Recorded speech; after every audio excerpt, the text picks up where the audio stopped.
ou um pai por excelência, à luz da paternidade divina. Geralmente tem-se por excelência a vida de uma mãe, que se dedica na criação de seus filhos e com muito louvor.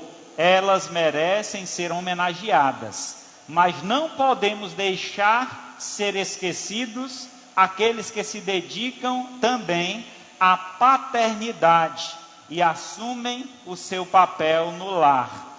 Vejamos como um pai deve assumir a sua paternidade à luz da paternidade divina. Então vamos orar nesse momento e assim daremos prosseguimento. Obrigado, meus. Oremos. Senhor nosso Deus, maravilhoso Pai, muito obrigado, Senhor, pela oportunidade que temos de juntos poder te cultuar. Te agradecemos, ó Pai, pelo exemplo que o Senhor tem deixado de paternidade, para que nós, os pais, possamos ser guiados, dirigindo nossas famílias, instruindo os nossos filhos, para que no futuro se tornem também pais por excelência. Venha abençoar, Senhor, a cada um aqui presente, tanto pai quanto não, ambos sejam abençoados com a Tua palavra, sejam direcionados e tenham então a disposição mental para Te servir e fazer a Tua vontade. Ó Pai querido, nós Te agradecemos pelo privilégio de poder Te cultuar e por estarmos juntos esta noite aqui nesta casa. Que o Senhor derrame da Tua graça, do Teu favor, e que nós sejamos então agraciados por esta bênção. Pois em nome de Jesus que nós Te pedimos e agradecemos. Amém. Graças a Deus. Abra sua Bíblia no livro de Salmos. Vamos para o Salmo 128. Salmo 128. Amém? Salmo 128. De antemão, enquanto os irmãos procuram, eu quero agradecer a presença dos nossos visitantes. Estou vendo aqui alguns. Sejam muito bem-vindos, é um prazer tê-los aqui conosco. Agradeço também àqueles que nos assistem através da live. Que Deus também derrame graça e favor sobre suas vidas e suas famílias. Salmo 128, do 1 ao 6, o salmo todo, tem como título o temor de Deus e a felicidade no lar. Diz assim a palavra: bem-aventurado aquele que teme ao Senhor e anda nos seus caminhos. Do trabalho de suas mãos comerás, feliz será e tudo te irá bem. A tua esposa no interior da tua casa será como uma videira frutífera, e os teus filhos como o rebento da oliveira, a roda da tua mesa. Eis como será abençoado o homem que teme ao Senhor.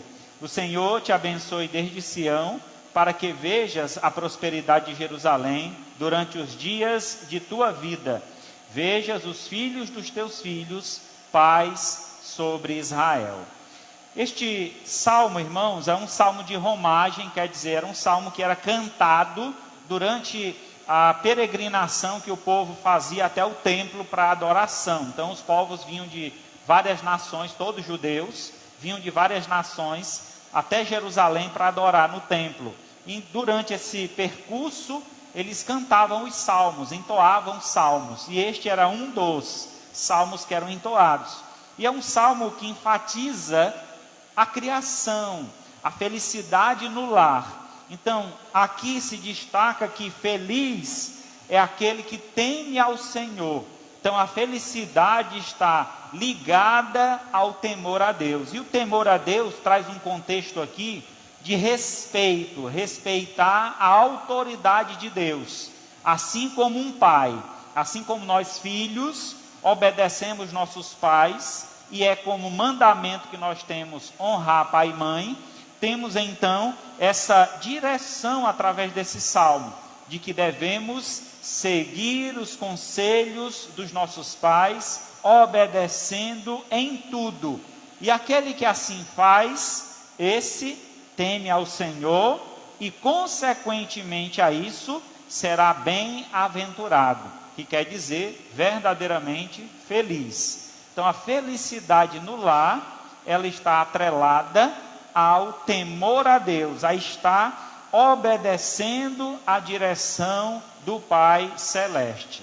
Então o salmista reflete em sua poesia a verdadeira alegria de viver a vida sob a luz do Pai Divino, tendo ele como exemplo e os seus conselhos como normas inquestionáveis para uma vida próspera e bem-sucedida na missão de pai.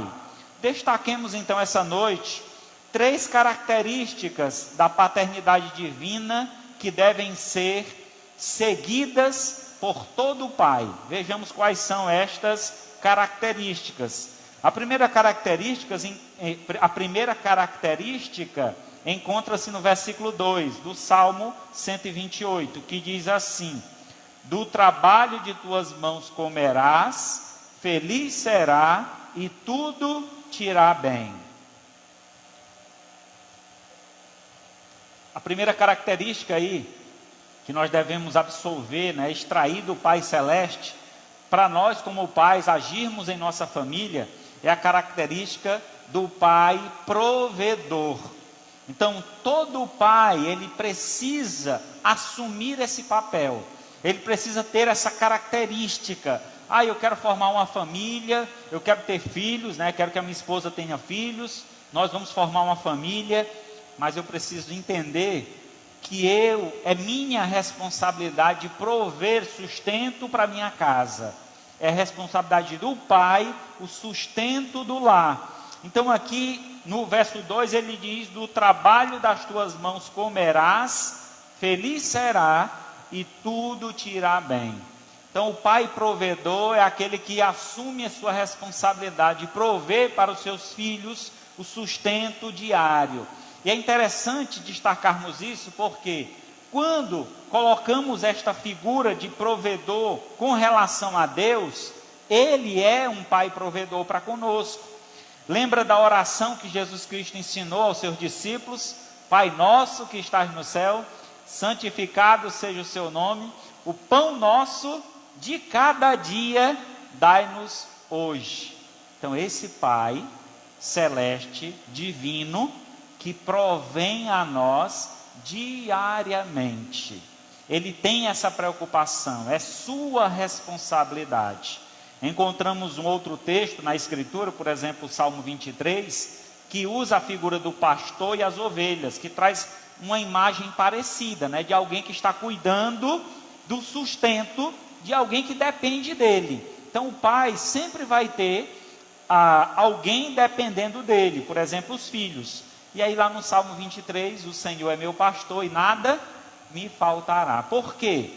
Porque quando a ovelha está sob os cuidados do seu pastor, ele provém e nada lhe faltará. Então eis a grande questão na sociedade em que vivemos. Uma discussão muito grande se levanta, sobre o prover do lar. De quem é a responsabilidade? Não, ambos têm que trabalhar. Hoje há uma competição dentro do lar. Quem é que tem que trazer o mantimento para o lar? Eu não tenho problemas com relação a isso. Se a esposa trabalhar ou o esposo trabalhar, a gente já discutiu isso aqui em outras oportunidades. Mas desde que, entenda-se, o pai é dele a responsabilidade do sustento do lar. A mulher pode auxiliá-lo, mas ela não é responsável em sustentar o lar. Se você pensa futuramente, aqui nós temos mais moças, Temos só um rapaz ali, o Henrique, tem o outro ali, o filho do irmão Eudo. Então que futuramente vocês pensarem em casar, lembra disso. Eu tenho que prover meu lar, minha responsabilidade. E as jovens moças aí, pensem em homens, que tenham essa disposição. Não, eu quero casar com você, eu vou lhe sustentar, eu vou cuidar de você. Então, toda esposa, toda mulher, ela deseja um homem provedor, um homem que cuide, não só financeiro. Entenda o que eu estou dizendo aqui, não é só financeiramente. Prover é alguém que tem responsabilidade, alguém que a gente pode confiar, é alguém que está ao nosso redor, cuidando da nossa vida. Então, o prover ali é uma parte, é uma responsabilidade dentro desta função. Lá em Mateus capítulo 6, peço que você abra a Bíblia, por favor. Mateus 6, 26. Observamos então mais um texto bíblico, que traz então a ideia desse prover de Deus como Pai a nós, e como nós tendo essa figura paterna como exemplo, possamos também seguir. Mateus 6,26 diz assim: observai as aves do céu, não semeiam, não colhem, nem ajuntam em celeiros, contudo, vosso Pai Celeste as sustenta. Porventura não valei vós muito mais do que as aves? Então aqui o nosso Senhor Jesus Cristo, né, usando a ilustração do cotidiano, usando a figura cotidiana, do cuidado que Deus tem com a sua criação, ele diz: olha, o nosso Pai Celeste é quem sustenta toda a criação, e dentre toda a criação, quem é o ápice? Quem é a melhor parte da criação? A melhor parte da criação somos nós, os seres humanos, que fomos feitos à imagem e semelhança de Deus. Então ele está dizendo, se Deus cuida das aves que não colhem, não plantam, não colhem, nem ajuntam em celeiro, no entanto Deus sustenta cada uma delas, quanto mais Ele fará conosco, que fomos feitos à imagem e semelhança dEle. Então esse é o cuidado provedor de Deus. Então Deus está sempre nos sustentando. E diante dessa figura, nós como pais, quem é pai aqui, precisa então tomar para si essa identidade, tomar para si essa responsabilidade, assumir este compromisso. Não, quem cuida da minha casa sou eu. Essa é minha responsabilidade. Pode ocorrer situações na vida em que, por exemplo, o esposo perde o emprego e a esposa consegue uma vaga de emprego e ali por um tempo ela ajudar o esposo e até que ele consiga um outro emprego. Isso é louvável, isso aí é uma família, é assim que funciona, é assim que deve agir. Mas nunca, jamais o esposo se escorar em uma situação de que não, a mulher já ganha bem, eu não preciso nem trabalhar, eu fico aqui cuidando da casa. Então esse não é o papel, aí está uma inversão de valores. Então a gente precisa entender que cada um tem o seu papel, a sua responsabilidade, e esse papel de prover é do pai. O segundo papel que nós podemos encontrar no texto, lá de Salmo 28, encontra-se no versículo 3, que diz: a tua esposa no interior da tua casa será como a videira frutífera, os teus filhos como o rebento da oliveira, a roda da tua mesa. Exatamente, verso 3. Então aqui ele usa duas figuras interessantes, a figura da videira frutífera e a figura da oliveira, a roda da mesa. Então ele tem aqui duas figuras importantes na sociedade ali judaica, hebreia, a sociedade em que vivia da agricultura, vivia da criação de animais, e esses dois elementos eram muito presentes no dia a dia, ali nas refeições, tanto a uva, como o suco da uva, como também o azeite, né? O fruto da oliveira. Então ele está dizendo aqui que a esposa e os filhos se tornariam abençoados e frutíferos quando estivesse ao redor de sua casa. E aí traz a ideia aqui do pai como o protetor. Então dentro do lar, ao redor da casa, é responsabilidade do pai o cuidado do lar, o cuidado para que o inimigo não invada. E infelizmente, irmãos, estamos vivendo um período onde os inimigos têm atacado muito e grandemente as famílias. E eles têm entrado através das redes sociais, têm entrado através da TV, dos filmes, das propagandas, das novelas, de tudo que passa lá. A gente está sendo atacado, uma família sendo alvejada direto, mostrando que a família não precisa ter uma estrutura. A família ela pode ser formada de vários modelos, quando na verdade a família é uma instituição criada por Deus. Quando Deus uniu homem e mulher e disse: sede fecundos, multiplicai e enchei a terra. Então entendemos que este papel é da família, e o papel de proteger a família é do pai. O pai deve estar presente na criação dos seus filhos. Muito cuidado quando você, muitas vezes, para não ter trabalho, para você não passar por problemas dentro do lar, você entrega os seus filhos às babás eletrônicas. Ah, menino, está me estressando. Toma, menino, toma esse celular, toma esse tablet, toma essa TV. Vai ocupar teu tempo lá com outra coisa. Geralmente, a gente está tão atarefado, tão carregado do nosso dia a dia, que a gente quer se livrar dos problemas dentro de casa. E aí nós criamos um problema ainda maior, porque empurramos com a barriga algo que vai ser uma vida inteira. Um filho que não é tratado e cuidado, disciplinado na infância, ele vai crescer se tornando um jovem rebelde. E daquele jovem rebelde pode se tornar um adulto delinquente. Então é importante que a gente tome o cuidado necessário ainda na terna infância. Nos primeiros dias, ter um cuidado, uma proteção dentro do lar. Tudo tem limites. A gente também tem que entender que toda proteção, todo cuidado deve ser, a gente deve dar uma liberdade aos nossos filhos, mas uma liberdade assistida. A gente não vai criar menino dentro de uma caixa para que ele não veja nada lá no mundo. Não, a gente deve andar junto com ele.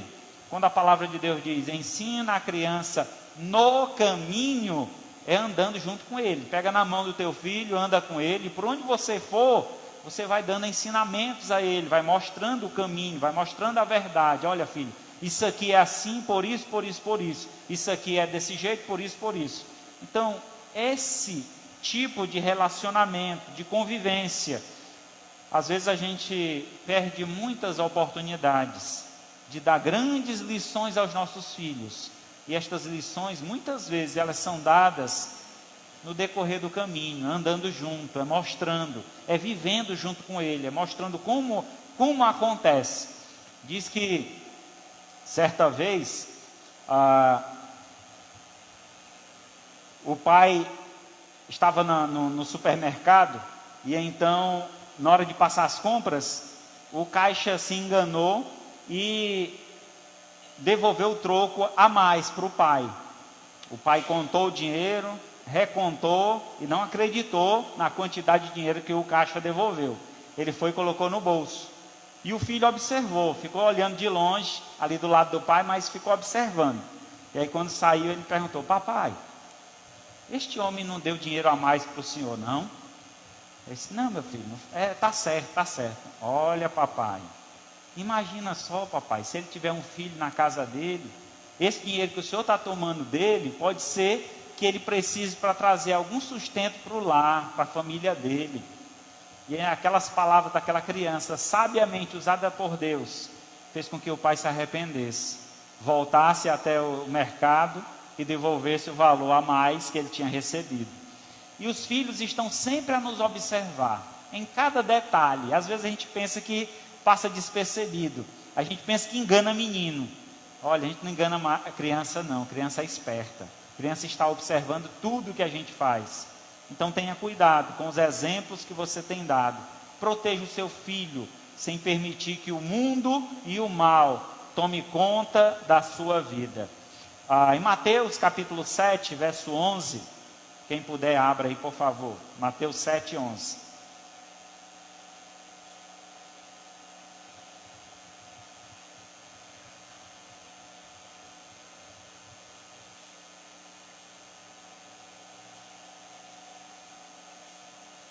Mateus 7,11 diz, ora, se vós que sois maus, sabeis dar boas dádivas aos vossos filhos, quanto mais o vosso Pai que está no céu, dará boas coisas aos que lhe pedirem. Nesse contexto de proteção, dar algo para proteger os filhos, entendemos o seguinte, devemos entender o seguinte, nós não devemos dar aos filhos tudo o que eles nos pedem. Não devemos dar aos filhos tudo o que eles querem. Imagine só vocês se Deus nos desse tudo o que nós pedimos a Ele. Teríamos um acumulado de muitas coisas. Mas Deus só nos dá aquilo que realmente nós precisamos e que realmente servirá para o nosso bem. Talvez, eu não sei quais idades que vocês têm aí de filhos, talvez o teu filho tenha te aperreado muito para ter um celular. Pai, eu quero um celular. A minha filha eu segurei o máximo que eu pude. O máximo que eu pude. Ela recebeu o primeiro celular dela quando a gente chegou aqui no Aracati. Depois que ela já tinha 12, 13 anos. 13 anos de idade. Então a gente segurou o máximo possível. Ela pegava um momento ou outro o meu celular, a da mãe dela, mas ter o dela, só depois de uma certa idade, foi limitado e ainda é limitado até hoje. A gente coloca ali os limites de horário, de tempo, de o que pode, o que não pode. Então proteger é a gente saber o que vai fazer bem e o que não vai fazer bem. E tomar decisões, como pai, tomar decisões. Olha, isso ainda não é a hora. Vai chegar a hora, tenha paciência, tenha calma. Quando chegar a hora que você tiver maturidade para administrar isso, você terá em suas mãos. Mas enquanto isso, você tem que aprender algumas lições. E aí ensina o teu filho, mostra a ele o porquê, qual é a responsabilidade, o que é ter um aparelho celular. Estou usando aqui esse exemplo, mas poderia ser inúmeras outras coisas. Então, quantas coisas que nós como pais, muitas vezes desejamos dar aos nossos filhos, mas eles não têm maturidade para ter aquilo naquele momento. Então é necessário esperar. Coloque essa instrução, esse ensinamento para os teus filhos. Então, ensinando eles esta ideia, passando para eles esta ideia de proteção, de cuidado, eles vão entender e respeitar a tua autonomia e tua responsabilidade com relação a eles. Em terceiro lugar, o pai, ele precisa ter uma característica de proclamador. E o que quer dizer isso? Vejamos aí o verso 4 do Salmo 128. Eis como será abençoado o homem que teme o Senhor. Verso 5, o Senhor te abençoe desde Sião, para que vejas a prosperidade de Jerusalém. Durante os dias da tua vida, veja os filhos dos teus filhos, paz sobre Israel. Era uma prática judaica, até hoje ainda é, de os pais abençoarem os filhos. Haviam bênçãos específicas, bênçãos, digamos assim, prioritárias. Por exemplo, o filho primogênito, o primeiro filho de um judeu, ele recebia uma bênção que era a metade de todos os bens que o pai possuía. Então a herança do filho primogênito é a metade de tudo que o pai possui. E a outra metade é dividida em partes iguais entre a viúva e os demais filhos. Então assim era dividida a herança de um judeu. A bênção era uma forma de desejar, colocar no coração, na mente da pessoa, que o futuro dela seria dirigido por Deus. Talvez alguns aqui foram criados com essa cultura, com esse costume de pedir a bênção aos pais. Bênção pai, bênção mãe. Então eu fui criado com essa cultura. Lembro quando ia de férias para a casa da minha tia, e a casa da minha tia ela tinha muitos filhos, e aí à noite, quando se apagavam as lamparinas, que não tinha energia lá, e aí era aquelas vozes, bença mãe, bença pai, bença mãe, quase só faltava não acabar, tanto menino, né? E eu estava lá no meio, bença tia. Então, pedir a bênção, e o pai deve abençoar, Deus te abençoe, meu filho. Então, essa expressão de proclamar bênção sobre a vida dos teus filhos. Lamentavelmente, a gente vê hoje famílias que, ao invés de proclamar bênção na vida dos filhos, amaldiçoam os filhos. Esse menino não vai prestar para nada. Essa menina vai ser isso ou vai ser aquilo. E começam a lançar maldição contra os filhos. Meu irmão, cuidado com essas palavras. Há uma expressão, uma ideia que diz que palavra tem poder. Então, quando você lança uma palavra na mente de uma criança que está em formação, o que vai ser captado por aquela criança? A mamãe está dizendo que eu não vou prestar, não vou prestar. E aí aquilo vai começando a criar uma ideia na mente dele, vai cauterizando a mente daquela criança, e ela vai se adaptando àquilo. e ela vai crescer com aquela ideia: eu não presto mesmo, minha mãe sempre disse que eu não presto. E aí é o que ele vai acontecer no final da vida dele.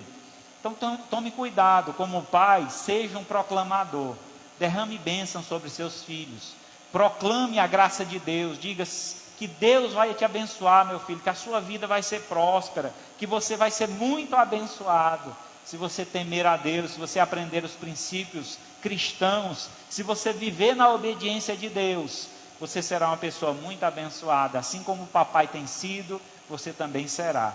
Então passe essa bênção para as futuras gerações. Gênesis 49, 28. Gênesis 49, 28 diz assim a palavra de Deus: são essas as 12 tribos de Israel, e isso é o que lhes falou seu pai, quando os abençoou. A cada um deles abençoou, segundo a bênção que lhe cabia. Então assim, Israel abençoou os seus filhos, as 12 tribos. Então de Israel nasceram 12 filhos, e ele deu uma bênção específica para cada filho. O que cada filho seria, ele derramou aquele desejo, aquela graça, pediu a bênção do Senhor sobre aquela nação, e assim se formaram as 12 tribos de Israel. Diante de uma família, se formaram uma grande nação. Assim o Senhor tem abençoado cada um de nós, e o desejo das bênçãos de Deus sobre nossas vidas é para que nós também sejamos bênção nas demais gerações. Há um ditado que diz: filho de peixe, peixinho é, né? Isso quer dizer que o filho tende a seguir o exemplo do pai, e esse princípio encontramos na Bíblia, e ele reflete a vontade de Deus Pai. Então Deus também deseja que nós o sigamos o exemplo dele. Então a ideia de filho de peixe, peixinho é: se meu pai era pescador, eu também vou ser pescador. Isso culturalmente, por muitos anos, isso foi um ditado, né? Foi assim, se tornou uma prática nas famílias tradicionais.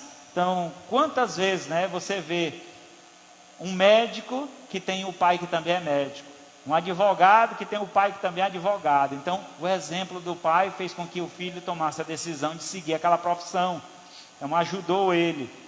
Olhando então para o aspecto de Deus, ele também tem esse desejo, que nós sigamos o seu exemplo. Lá em Mateus 5,48, diz assim, Mateus 5,48: portanto, sede vós perfeitos, como perfeito é o vosso Pai Celeste.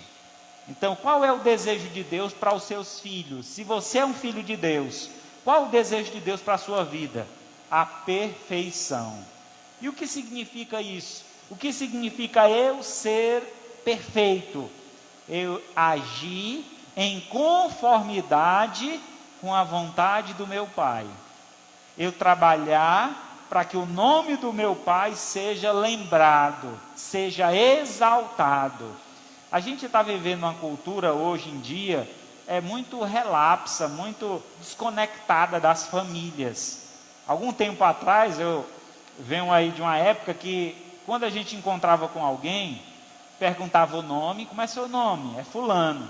E o seu sobrenome? Fulano de tal. Quem é seu pai? É fulano. Mas é da família fulano, lá da cidade de tal. Então as famílias vinham de cidades, e aí tinha essa cultura, né? Por exemplo, meu pai é Vitoriano de Melo, meu sobrenome. O sobrenome do meu pai, que vem lá de Quixadá. E aí um dia eu fui pregar na igreja de Quixadá, e eu me informei: vocês conhecem algum Vitoriano de Melo? Faz parte da minha família, eu queria conhecer alguém aqui de Quixadá. Meu pai nasceu aqui, eu não conheço ninguém dessa cidade. E aí a gente conversou depois, alguns conheciam, e essa pessoa que eles conheciam era minha prima. Então tinha essa conexão. E hoje em dia a gente tem perdido isso. Deus, ele deseja que cada dia nós tenhamos essa conexão com ele. Quando as pessoas olharem para a gente, nos identifique diretamente: você é um filho de Deus, porque você age como Deus, Você fala como Deus. Não que a gente, entenda o que eu quero dizer, não é que a gente queira ser melhor, maior do que ninguém, entenda. A ideia de agir como Deus agiria em nosso lugar, sendo pessoas honestas, justas, perfeitas nesse sentido. Então, no sentido geral da palavra, a perfeição traz a ideia de um contexto parecido com Deus, de como Deus agiria se estivesse em nosso lugar. Vejamos se esse é o conceito de que o filho deve seguir o exemplo do pai. Então, sendo assim, vejamos em que o filho deve seguir o pai. Primeiro, o filho deve seguir o pai, provendo-lhe cuidados especiais. Vocês sabiam que depois de uma certa idade, os pais viram criança e os filhos viram pais? Não é assim? Hoje a Luciene é mãe da mãe dela. Ela manda na mãe dela, não é não, Luciene? Mamãe, agora é a hora de tomar o gagal. E a Luciene vai lá dar o gagal para a mãe dela. Ela tem 96 anos. Acho lindo o cuidado da Luciene com a mãe. Então, irmãos, chega uma idade que nós pais, dependendo de como nós ensinamos nossos filhos, nós vamos ter o quê? Bons cuidadores, não é verdade? Então, se eu ensinei o meu filho que eu provia o meu lar, vai chegar uma idade que eu não terei mais condições de prover o meu lar, e o meu filho agora que vai subir esta patente. Ele agora vai assumir essa responsabilidade de prover para os pais, ajudar os pais. Em Gênesis 47, 12 diz: José sustentou de pão o seu pai, seus irmãos e toda a casa do seu pai, segundo o número de seus filhos. Aqui tem um contexto, é claro. José foi vendido como escravo, foi parar no Egito. Depois de muitos anos, houve uma grande seca no mundo, e o Egito estava preparado, porque Deus avisou a José em sonho, através de Faraó teve um sonho. José revelou o sonho que Deus tinha dito a ele, e aí eles se prepararam para a seca que viria. E então foram um período que foi grande abundância de frutos. Eles construíram celeiros, estocaram os alimentos, e depois, quando veio a seca, eles puderam enriquecer com aquilo, vender para as nações que necessitavam e também manter o Egito. E nesse período, o pai dele apareceu, os irmãos primeiro, depois o pai veio, e ele trouxe toda a família para morar com ele no Egito. E aí, quando o texto diz aqui no verso 12 do capítulo 47, que José sustentou seu pai de pão. Não imagine que é só pão que ele dava. Todo dia chegava lá com um saquinho: toma, pai, o pão de hoje. O pão aqui traz a ideia de o sustento, o que eles necessitassem, toda a alimentação que eles precisavam. José sustentou, não só o seu pai, mas os seus irmãos e toda a casa do seu pai. Todos que estavam ligados ao pai dele foram sustentados por José durante pelo menos aí 7 anos, se eu não me engano. Então depois eles começaram a trabalhar e aí plantar, e prosperaram e cresceram e viraram uma grande nação. Mais de 6 mil pessoas quando saíram do Egito depois de 400 anos. Então esse papel, esse cuidado aí que os filhos vão exercer com os pais lá na velhice.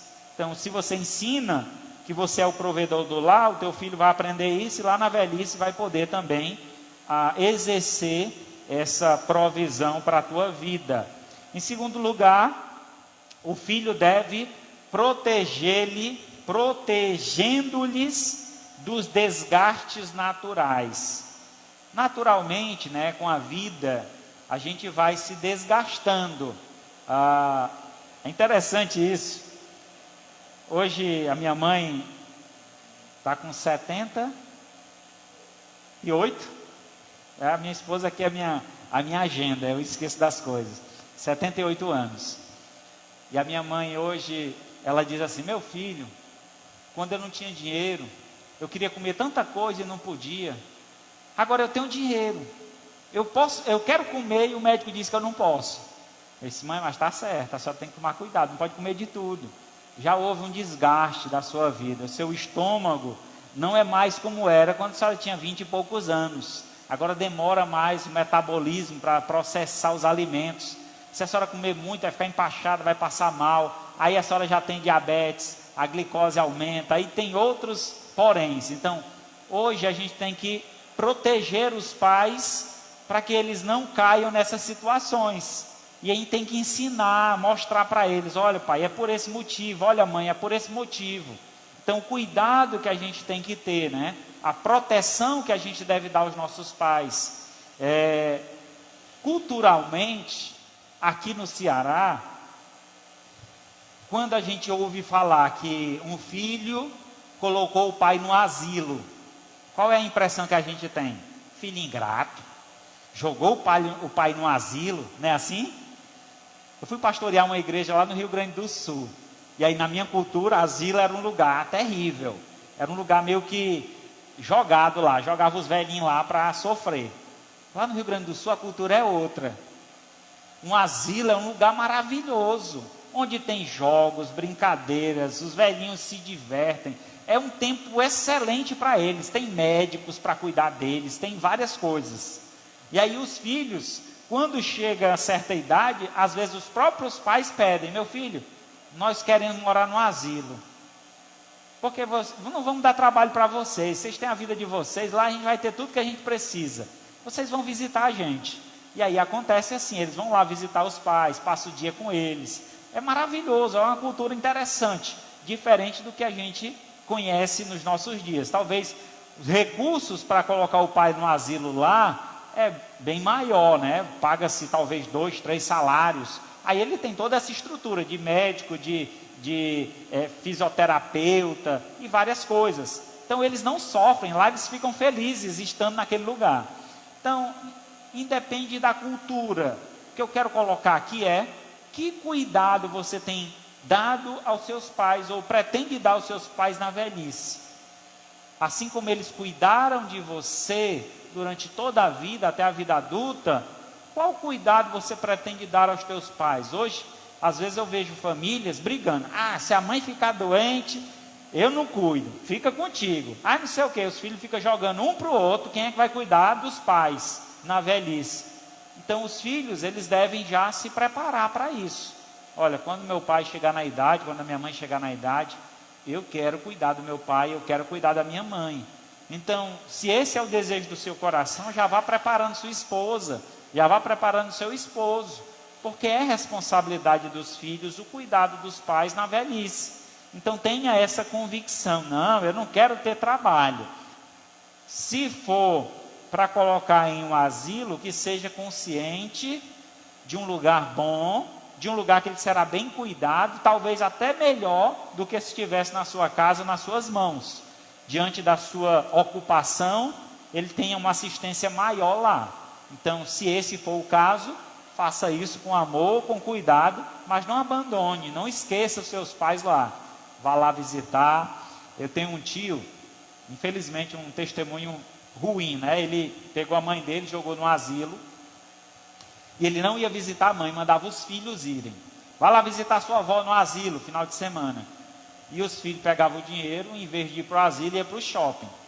E aí nesse negócio passaram algum tempo, e aí um dia, toda vida que os filhos voltavam: cadê? Como é que está a sua avó? Está bem, pai, está tudo bem. E aí um dia ele recebe a ligação do asilo, e a mãe dele já tinha morrido fazia 1 mês, e ele não sabia, os filhos não iam no asilo, nem ele, e quando ele soube, a senhora já tinha sido sepultada, não tinha mais o que fazer. Ele perdeu a oportunidade de cuidar da mãe, e os filhos viram o exemplo que o pai deu, negativo, e como será o futuro dele. Isso é que preocupa, né? Então vejamos como nós temos feito isso. Provérbios 23, 22. Ouve o teu pai que te gerou, e não despreze a tua mãe quando vier a envelhecer. Então o livro de Provérbios é um livro de conselhos, e o conselho que Salomão nos dá é de estar sempre atento, ouvindo, olhando, observando os exemplos, para que a gente possa então praticar. Se o exemplo do pai e da mãe é negativo, procure fazer diferente.